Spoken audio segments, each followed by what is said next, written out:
Our hero of the day was a witness of the devastating Pearl Harbor. That's when Corporal Seki volunteered for the Army. His unit was the all-Japanese American 442nd Regimental Combat Team. Pitch swung on and fouled back, 1 away. Anytime I hear Pearl Harbor, I was 14 when we had Pearl Harbor, and there is our distinguished hero indeed. When I think about Pearl Harbor, I almost automatically think that's the only time I ever heard my father swear. At 14, I can see I was crawling under the big family radio, and I was listening to a football game. The New York Giants football team in the NFL. The count goes to 1-2.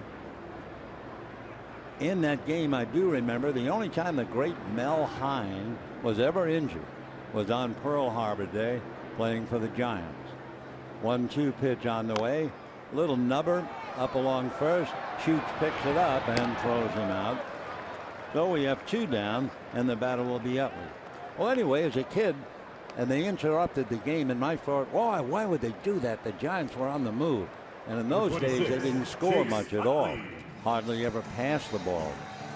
And so when they interrupted the football game and they said Pearl Harbor, my first thought was, that's probably in China. Because as a little boy, the Chinese and the Japanese were fighting.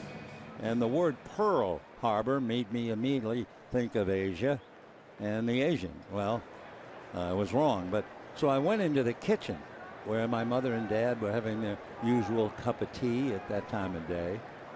Here's Utley up there, and he takes ball 1. And I said to my dad, who had traveled all over the world in the British Navy, and anyway, and I said, where's Pearl Harbor? And he said, it's in the Hawaiian Islands. Why? And I said, well, the Japanese just bombed it. And then he let out an expletive, which was really shocking because he never swore. And then he just simply said, that's war. And I remember going back, listening to the Giant game, not giving it much of a thought. Wow, what a beginning.